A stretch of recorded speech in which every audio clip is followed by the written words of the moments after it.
Duty of care is so important for global mobility, especially in the immigration space. We need to make sure that we are being compliant on all levels so that we are not getting our employees or the entities for which they work in trouble. We need to make sure that we have up-to-date current information in our systems, in our HR systems at all times, to make sure that we are, to make sure that we're not putting anybody or any entity at all whatsoever at risk.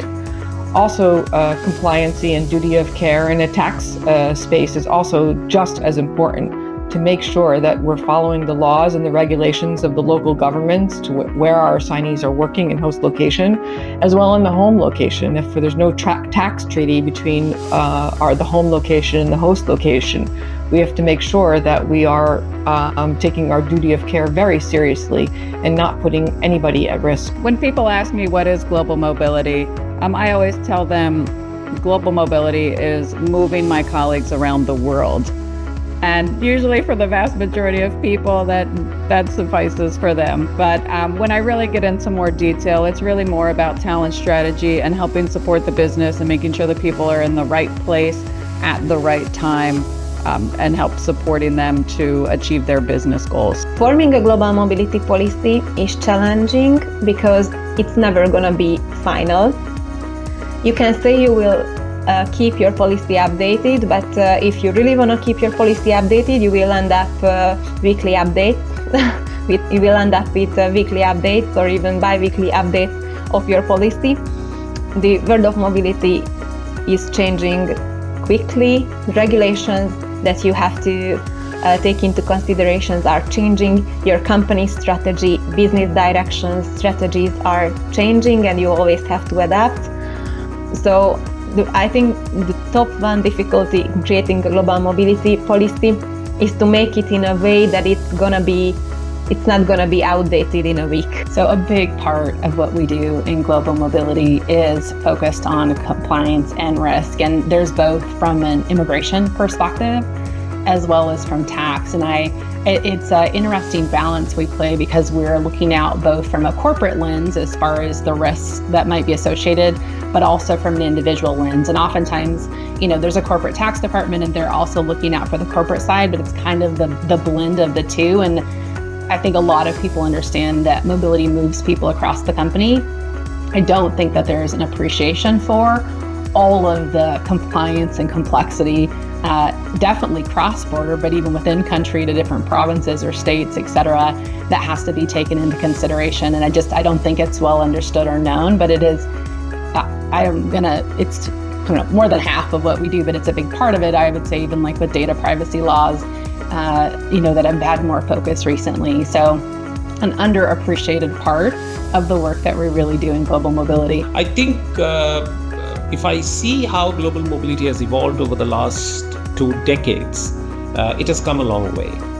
From a time when the business used to consider it as a travel and immigration or an administrative department, which was only responsible for managing tickets and immigration, businesses have now started to realize that it is much more, and it can actually give the business a much more strategic input.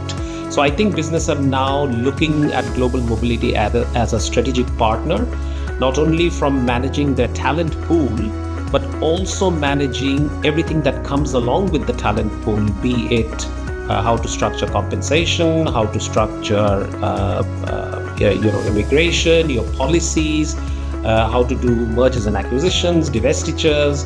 What are the things that you need to keep in mind when you are getting into an emerging market? So I think in one word, I would say to the business, it is a key strategic partner that can drive some of the business initiatives when one is talking about cross-border assignments. You have to always be on top of your game and understanding what is the laws and regulations that you have currently in order to be able to provide the right talent. So if you have the right information, the constant right information, and providing it to the talent and leadership team, they will be able to really strategically point out where people need to be mobilized? Look, I think I have to personally admit, keeping up with the sheer amount of information that's being thrown at all of us, not only in a professional manner, but just generally speaking in our day-to-day lives now, is almost overwhelming. On a global mobility front, there is, on a positive note, there is circulation of more sharing of information than I probably have ever seen in the last 15 years of being in this industry, which, I applaud you all. Well done. Like, it's fantastic to see. At the start of the pandemic, I was a little bit concerned that we all had gone into shock and no one was really sharing. And so now it's really refreshing to see us all, literally passing notes, making recommendations to each other, helping each other up off the floor, and really starting to share that information. It's great from not only from a supportive perspective, but also around re-establishing, I guess, a new best practice. Because a lot of the territory that we're all flying in right now is the first for many of our generations. I know that there are many people in this industry who came through the kind of bird flu era. I wasn't in mobility when that happened. And so for me, I try and kind of understand, what was that like? How did you do that? How can we learn from that? And then part of that is around, great ideas being born around technology solutions and mechanisms to support that. Can help expats or transferees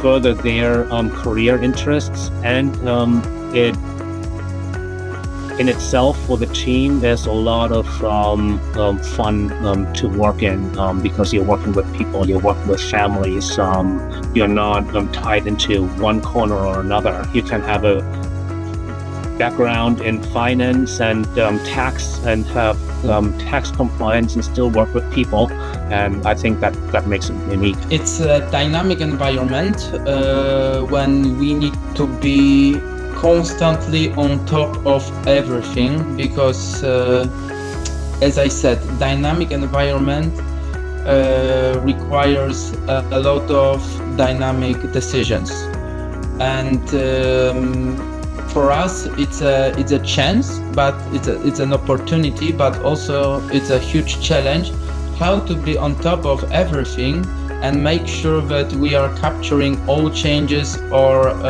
all challenges from all possible angles. Taxes, immigration, social security, relocation, from employee perspective, from employer perspective. So that's very exciting area, but requires certain type of people who are ready to go an extra mile to provide the best quality services, because at the end of the day, we are not dealing with a business. We are not dealing only with money. We are dealing with a person who is moving from one country to another. So there is huge personal touch in this industry, which should be understood by global mobility professionals, but we are not doing this only because of some legal requirements from the company. No, it's more that we are doing this for the employee and his family to settle down in a new country and make sure that they are safe and everything has been properly accessed. So for me, global mobility means, for global mobility professionals, like an exciting area of expertise. The purpose of the global mobility team is to make sure that the companies are compliant, the assignees are compliant, and they have the best experience, and also to support the team or the business to retain talent.